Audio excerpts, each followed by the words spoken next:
Alright, so this is going to be Fire Giant Cheese after the current patch. You used to be able to lead him off a mountain. He'd break his legs, rinse and repeat. But they patched that out, so what you want to do is go to the second entrance, not the one up the mountain, but follow the path I'm taking. And as soon as you enter the fog wall, you're going to go around to your right, and there's a tricky jump you have to make. Now, the only reason it's tricky is because there's an invisible barrier that'll kind of push you off to either side if you don't time it right. You really don't need to sprint jump or anything like that. You just got to time it right, and you're going to land back on the platform. So we're going to demonstrate that really quick. There's the invisible wall, as you can see, but it doesn't span all the way across. But it kind of curves around like a boomerang, and it blocks you. It almost killed me there, but we made it. You're going to get back outside the fog wall, head to the left. Now, keep in mind, as you're going left, you don't really want to lose his aggro, but it's really hard to do. But you want to get up probably as far as you can until you see him, and then lead him over to the left more.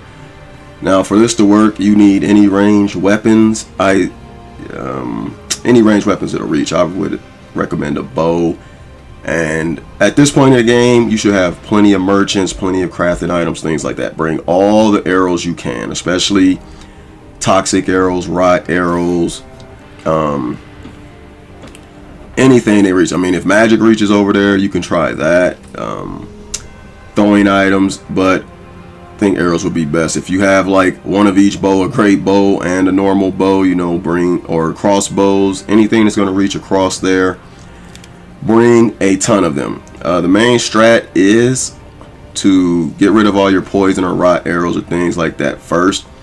Not actually get rid of them, but start to proc the poison and rot on him, and that'll do passive damage. Then switch to bleed if you have it, and bleed does a good job of working on this guy. So you'll use bleed arrows. It'll take a huge chunk of his health, but eventually you're going to run out because this thing has a massive amount of health. So after that, re-poison him, use your bleed till you're out, re-poison him, rinse and repeat. He may have health left over, use normal arrows and the such to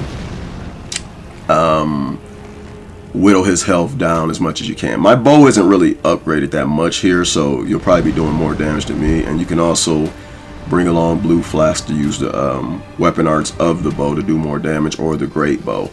So you can see his poison, and it's just doing passive damage. I'm just using every arrow I can.